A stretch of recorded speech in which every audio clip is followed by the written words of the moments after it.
Hello, GLTD family. I hope everyone is well and that you had a wonderful 4th of July weekend, got a chance to play and rest. Today I am still reading from this book that has just been so eye-opening for me, and it's called The Endless Practice by Mark Nepo. Some things are just so powerful for me that for me to try to paraphrase it is not possible. So I'm going to read you a couple things, and then I may add some of my own comments. But sometimes things from its purest source comes in its purest form, and I don't want to take away from that. And it's talking about peace and what our definition of peace is. And this totally rocked my world. So let me read you. It says that serenity is the depth of being that holds difficulty, not the resting point after we've ended difficulty. Peace is the depth of being that holds suffering and doubt, not the rafts we climb on to avoid suffering and doubt.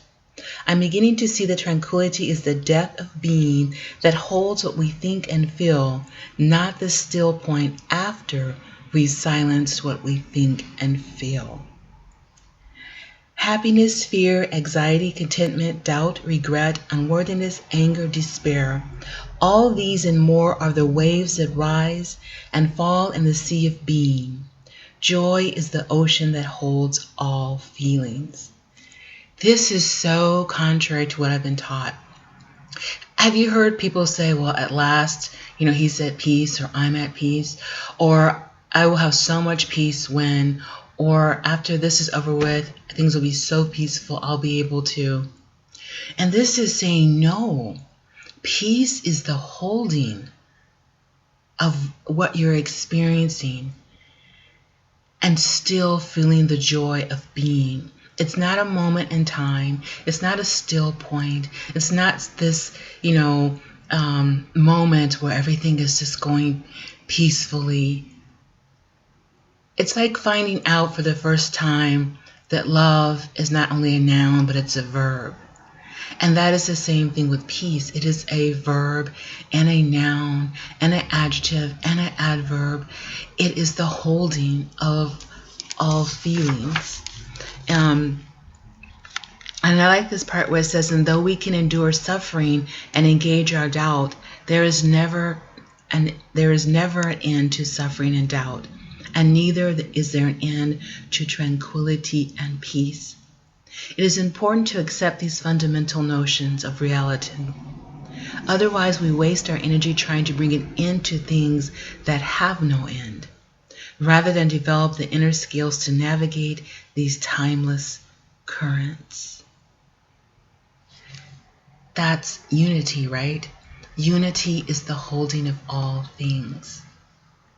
So we're always going to be beings that have a range of emotions that somehow we've just been labeled to say we don't need this and we don't need that and we have to feel this and we have to be that. We have to understand that a part of our being is navigating all of this. I really like what this says, and I don't know how to express it, so once again I'm going to read it. It kind of goes back to what I said a couple weeks ago about how how we cannot filter life. And if we think we can filter life, we're missing out on living. This weekend, for some weekend, was the weekend to see movies that I haven't seen or I've only seen parts of or people told about. One of them was Still Magnolias, and there were so many quotes in there that Janie and I were kind of comparing it. And then another movie that I saw was The Way. And one of the quotes in The Way, it said that we don't choose life, we live life. So I want to just read some more of what it says, that early on we're taught to sort feeling with our mind as a way to neutralize their surprise and power. We're solely miseducated about the life of feelings and how to respond to them. In a culture that represses the full range of our humanness, we tend to work at one steady tone of personality, rather than let a steady center hold the human variety. which is necessary if we are to be fully alive. By narrowing what we're allowed to feel, we often shun or exile the array of moods and confusions that come with being human. Then, when the rich depth of being human shows up, it frightens us, as if we're taken over by some strange alien form. And this way, all the body snatcher and exorcist movies are a projection of how we demonize what we deny. Wow, I don't know if you felt that, but that was just so powerful. And for me, it explains a lot. You know, I always think that I'm supposed to hold on to a happy moment. And one of the things that I realized this weekend, because I was in a different place than I normally am for the fourth, normally I'm at the family reunion. And so I was feeling a melancholy or a sadness because I wasn't with this huge family. I'm from a huge family. And at the same time, I was with this dog that I was house sitting for. He's an Italian Greyhound, probably weighs 30 pounds wet, with attitude, okay?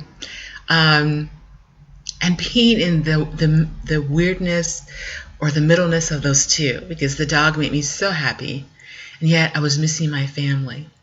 And I just decided to get up and enjoy coffee on the balcony, and there's this gelato creamery near the house, and there's all these other things, and I'm right off Lake Michigan at the harbor, and just to sit there with the water, I just felt an array of feelings. And rather than to focus on the happiness or the peace, I focused on the whole array.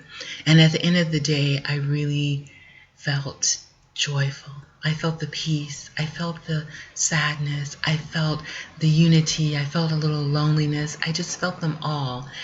And I must say that that's one of the best 4th of Julys that I've ever had. So I just wanted to share this with you, to share with you that we are a container meant to hold so many different seedlings and possibilities. And I hope that green lights your day. Have a great week, everyone. Talk to you later. Bye.